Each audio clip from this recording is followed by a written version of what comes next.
show. Hi, Bolingbrook. With me right now is Josh Weger, and he's going to talk about the Workers' Rights Amendment that's on the ballot this November. Hopefully, we'll answer all of your questions. Josh, thank you so much for being with me today. Thanks, Barb. Why don't we start off with you telling me a little bit about yourself? Okay, great. Yeah, first of all, thanks for having me. It's a pleasure to be here, and every opportunity we get to educate folks on this issue, we want to take that opportunity. So, a little bit about me. I am currently employed with the Indiana-Illinois-Iowa Foundation for Fair Contracting. It's a nonprofit foundation, been in business about 23 years, and it's dedicated to really the betterment of the construction industry. And so I serve as policy director at the foundation, and so I head up the research and analysis, the policy development, and the strategic planning for the foundation. And that's what. Okay, my next question then is, how did your group get involved with the Workers' Rights Amendment? Yeah, so since, again, we're dedicated to the betterment of the construction industry, the construction industry is one where labor issues are very important and always prominent, and a large portion of the industry is organized, unionized, if you will. And our organization is actually kind of like a joint venture between Local 150 Operating Engineers Union and participating contractors. So we are pro-union, pro-workers being organized, and so we made the decision to sign on to the campaign and participate in the campaign to try to get the Workers' Rights Constitutional Amendment adopted in the general election. Now, since you mentioned construction, the first thing that comes into my mind then is safety issues. Right. Will the Workers' Rights Amendment deal with any things to make workers safer in the workplace? Yeah, the answer is yes. So the Workers' Rights Amendment is a proposed constitutional amendment that will be on the ballot in the general election, and it's going to be up to the voters to decide if they want to adopt this amendment or not. The amendment, in a nutshell, will give workers in the state of Illinois the constitutional right to organize and bargain collectively if they want to. So we'll be codifying that opportunity for workers into the state constitution. And one thing that we know about workers who are organized, really in all industries, but in particular in construction, is that organized workers are safer workers. That's not, that's a proven fact when you do the research, as my organization does. So yeah, so across the board we have better safety outcomes when workers are organized. But again, I want to make clear that this amendment, if it passes, will not require workers to organize. It will not require anyone to join a union. It's not forcing anyone to do anything. It's just creating a right. And what is a right? Well, a right is something that you can do if you want to, but you don't have to. So a right is a choice. And we want to make sure that by codifying this right in the state constitution, that workers always have that right, and that right can't be taken away by future politicians. So we're putting this out of the reach of future politicians. That's the idea behind the amendment. Now, another thing that I've read, there's certain conservative groups that are saying this is going to raise your property tax. Right. So the opposition to this amendment has been led by, a group of individuals. One of them is known as the Illinois Policy Institute, which is kind of a right-wing think tank /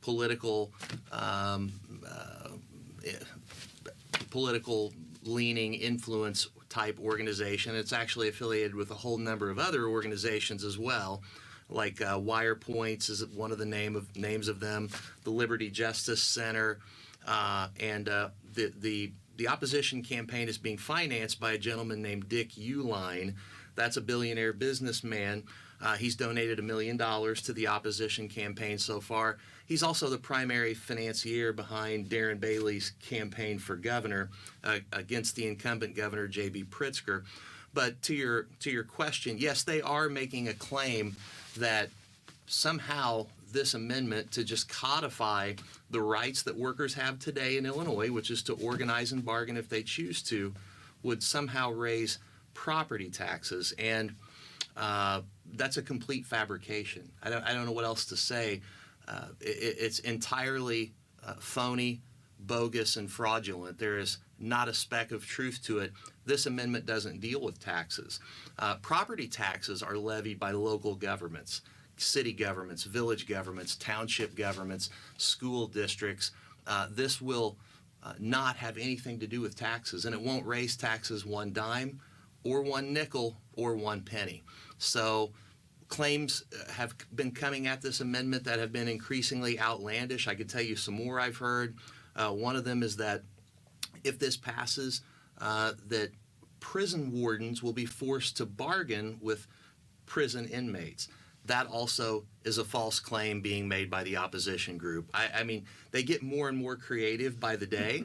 Some very interesting claims, but I can assure you that all this amendment does is puts Illinois workers' right to organize and bargain into a lockbox and codifies those rights so that they can't be taken away by, well, for example, if we were to have another anti-worker, anti-labor governor come along like we had with our previous governor. Now, I also read that in order for this to pass, 60% of the voters have to vote for it. That is correct. There's actually two ways that this can pass, according to the law. The first way is that if 60% of those who vote on the question and don't skip the question, if 60% say yes, it passes. The other way it can pass is that if 50% of those who simply cast a ballot vote yes, it will pass. So it's a little confusing, but there's two ways that it can pass. Now, the first one is interesting. When we say 60% of those who actually vote the question, you might ask why that is. Well, it's interesting. We've done a lot of research, and we've found that in every election cycle, when there's a ballot question or a referendum question on the ballot, a certain number of voters skip the question and move on down and vote for candidates, for politicians, for names of people, but they skip the question. Why is that? Political science gives us some answers to that question. We've done a lot of research. We find that some people are just kind of suspicious of ballot questions. They're not totally sure if they understand the ramifications of the ballot question. Often the questions are in a little bit legalese type language, and that makes some people uncomfortable. Other people have said in surveys and in research that they just felt sort of just a little confused by listening to the two sides do their messaging for and against the ballot question for months on end, and they just became weary of it. And they said, well, maybe some voter who's better educated on it than I should decide this question, and I'll just skip that and go down to the candidates. So there's a few reasons, but we've actually seen in past election cycles in Illinois where as many as 20% of those who casted a ballot skipped the ballot question. Now, that's a large number. That's a big undervote. Some people would refer to that. So we're working on trying to help people feel comfortable, feel educated about the amendment so we can get them to a yes vote. That was my next question for you. I saw that you've had two different commercials on TV that I've seen, and they're both very good, and hopefully they're answering some of the questions. But what are other means that you're going out to the public to reach them, to educate them on why they should vote yes? Right. So the television commercials are a big piece, and it's an expensive piece of our overall campaign plan. But we're hitting this from several different angles. We've currently got a pretty aggressive field program built up around the state where we're sending volunteers out to talk to voters at their homes about the amendment and provide information, reading materials about the amendment. We are we're reaching out to folks through organizations, community organizations, nonprofits. Of course, local unions are educating their members about it as well. But for this to pass, we'll have to have a lot more votes than from just union members. So we have to reach out to the broader electorate, and we're working hard on that. And the good news is this amendment is for everybody.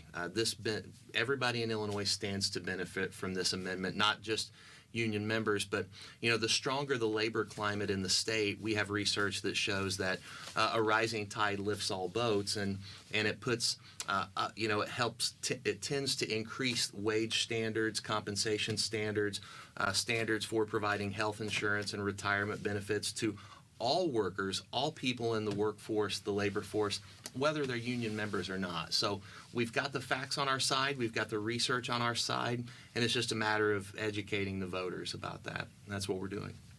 Well, I like the amendment itself because it seems to me it doesn't force anybody to do anything. That's right. It's just there, and if the people want to take advantage, if it passes, they can elect to do so, but they're not forced to.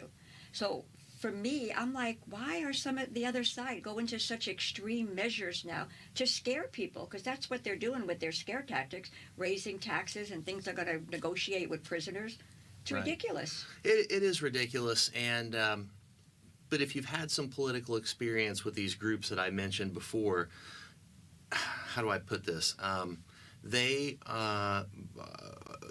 not shy about making arguments that are, let me put this politely, political arguments rather than factual arguments. And that's kind of the name of the game for this whole, this whole kind of far right element in the state of Illinois, led by, the Illinois Policy Syndicate and some of these billionaire financiers and the Liberty Justice Center.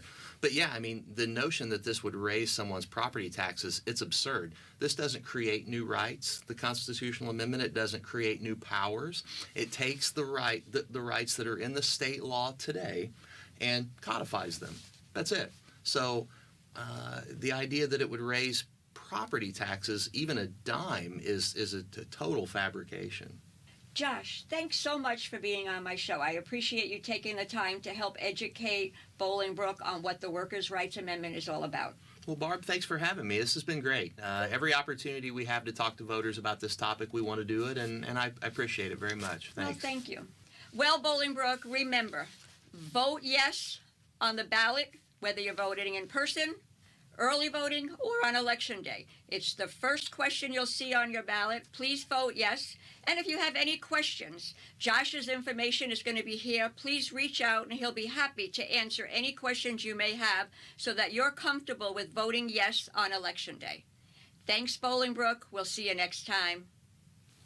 Well, Bolingbrook, I hope you got as much information out of this as I did today. I've learned a lot about the Workers' Rights Amendment that's going to be on the ballot in November. Take care till next time, Bolingbrook. Bye-bye.